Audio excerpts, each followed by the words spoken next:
नगर में उनके नगर में एक पंडित पंडितानी रहते, बहुत गरीब थे, बहुत गरीब थे, काम करते राजा ही गई हैं, तो राजा भी थोड़ा बहुत देते उन्हें हाईवे को, और मतलब एक तो नहीं देते जो उनके अच्छे से गुजारा हो गई।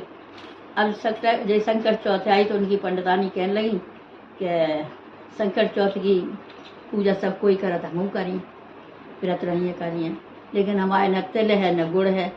तो उन्होंने कही कि अब पंडित जी बोले तो हम पे पैसा नहीं है, हम कहाँ से ले आए तिल गुड़। तो उन्होंने कही ऐसा है कि तुम राजा की यहाँ नौकरी करा दो और शाम के छिप के बैठ जाओ जाए, और उनको उस कमरा में छिप के बैठ जाइए, तुम्हें मालूम तो सब है ही कि उनको सब सामान कहाँ रखो। सो तुम बाई कमरा में छिप के बैठी हो और थोड़ो हमारे गुड़ थोड़े थोड़े तिल सुमन से ले आइयो।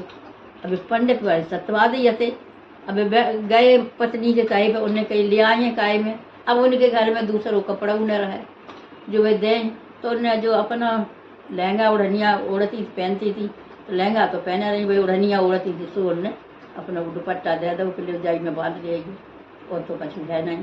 तो कोई तब तक ये मुबारे बैठे रही। सो अब वे जाए बैठ तो गए। अब वे पंडित जो है वे सत्यवादी थे, तो अब वे कहे कैसे चोरी करें, तो वे तिल के बोरा से हाथ लगाएं और कहें कि तिल चुरा तो पाप। फिर वे गुड़ के बात से हाथ लगाएं तो कहें गुड़ चुरा तो पाप। अब वे ने पूरी रात वे जई रट लगाए रही, तिल छुए तो पाप, गुड़ चुराए तो पाप, तिल चुराए तो पाप, गुड़ चुराए तो पाप। अब वे सवेरे जब लोग जगे राजा तो हमने कही कि हमारे जो कमरा में को भूत बैठ गए आई कर, पूरी रात हो गई उन्हें यही न बिन तिल चुराई न उन्हें गुड़ चुराओ। तो अब वे कहे क्या करें कैसे खोले, अब हिम्मत ही न पड़े किवाड़ी खोलवे की कि जब में कौन सी बलाई घुसी है। अब पंडित जी रात भर चिल्लाने वहाँ में कि तिल चुराए तो पाप, गुड़ चुराए तो पाप। अब राजा जब जगे तो उन्होंने कही कि मेरी कमरा में जाने कौन सी है, जहाँ में कौन से भूत बलाए बैठ गई आए के।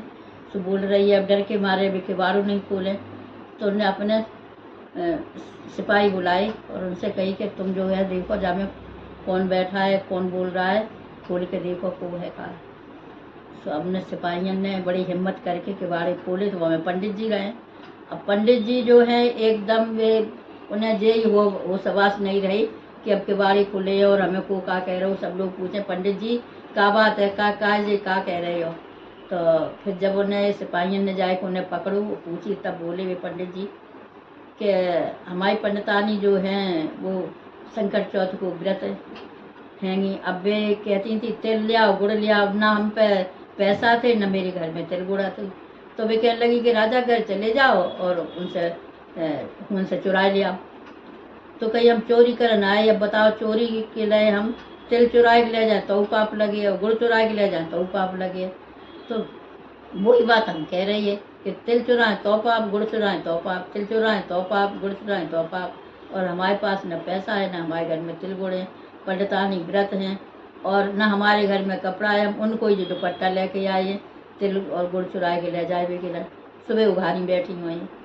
तब पंडित जी ने जब ये बात राजा ने जब ये बात सुनी पंडित जी की मौत से, तो उन्हें बड़ा कष्ट हुआ कि बताओ हमारे राज्य में इतने सत्यवादी और इतने गरीब पंडित लोग रह रहे हैं, इंसान जो कि जिनके घर में कोई चीज़ नहीं है और वे चोरी नहीं करो चाह। तब उनने जो है पंडितानी के लिए कपड़ा भेजे, पंडित जी को वो कपड़ा दे और उनने बस एक एक बोरी तिल और गुड़ भेजो कि जो चोरी करे कोई ज़रूरत नहीं, तुम इस्तेमाल और बहुत सारो धन दो कि जैसे तुम अपना गुजारा ठीक से करो, हैं अच्छे से खाओ पियो। तो संकट भगवान की उनने पंडितानी ने व्रत करो पूजा कल बैठी थी। अब संकट भगवान जानते तो देखो ऐसी बुद्धि भाई, अगर वे चोरी करके ले आते तो जितो चुराए के लिए आते वो तो नहीं। तो अब इस सच्चाई पे रहे हैं, तो जब राजा ने देखो तो राजा ने खूब सारो सामान भेज दो। अगर चोरी करके ले आते तो संकट महाराज यही कहते हैं कि सच्चाई पे रहो, उनके सामने झूठ मत बोलो, मेरी मदद सबकी करा, तो उनकी करी मदद कैसे संकट देवता सबकी करिए। आरती गणेश कहानी पूरी करके पूजा करने के बाद जब आरती करें तो आरती गणेश जी की करना चाहिए, लेकिन आरती करने से पहले 4-5 बार ये आरती बोलना चाहिए कि संकट की रात तिल तिल घटे और संकट को दिन तिल तिल बढ़े। बस।